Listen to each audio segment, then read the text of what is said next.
پھر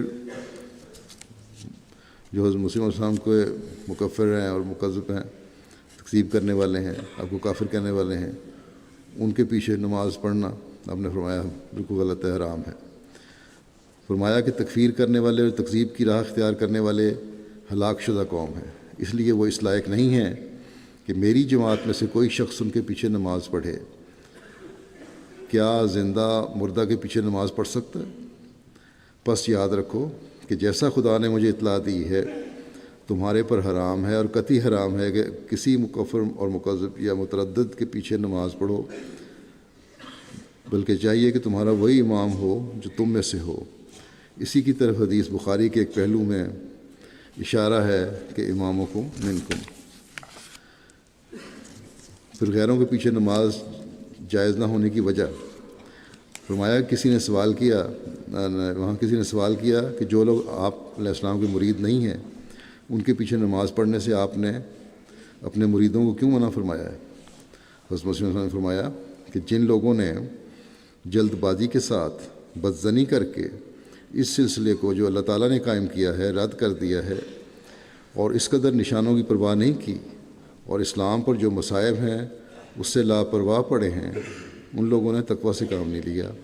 اور اللہ تعالیٰ اپنے پاک کلام میں فرماتا ہے انما یتقبل اللہ من المتقین، کہ خدا صرف متقی لوگوں کی نماز قبول کرتا ہے۔ اس واسطے کہا گیا ہے کہ ایسے آدمی کے پیچھے نماز نہ پڑھو جس کی نماز خود قبولیت کے درجے تک پہنچنے والی نہیں۔ دو آدمیوں نے بیعت کی، ایک نے سوال کیا کہ غیر احمدی کے پیچھے نماز جائز ہے یا نہیں۔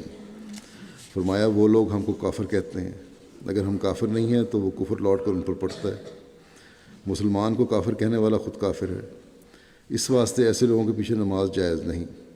پھر ان کے درمیان جو لوگ خاموش ہیں، بعض کہتے ہیں نا وہ تو بولتا نہیں، کچھ نہیں کہتا، فرمایا کہ جو خاموش ہیں، جو کچھ نہیں کہتے، وہ بھی انہی میں شامل ہیں، ان کے پیچھے بھی نماز جائز نہیں، کیونکہ وہ اپنے دل کے اندر کوئی مذہب مخالفانہ نہ رکھتے ہیں، اپنے اندر دل کے اندر کوئی مذہب مخالفانہ رکھتے ہیں جو ہمارے ساتھ بظاہر شامل نہیں ہوتے، بولتے تو نہیں لیکن دل کے اندر تو ان کے تردد ہے اور مخالفانہ مذہب ہے، اس لیے شامل نہیں ہوتے، اس لیے ان کے ساتھ بھی جائز نہیں۔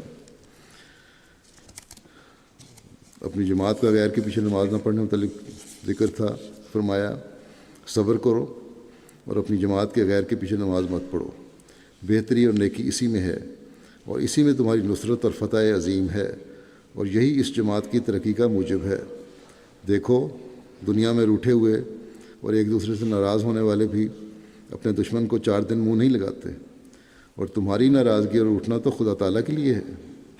تم اگر ان میں رلے ملے رہے تو خدا تعالیٰ جو خاص نظر تم پر رکھتا ہے وہ نہیں رکھے گا۔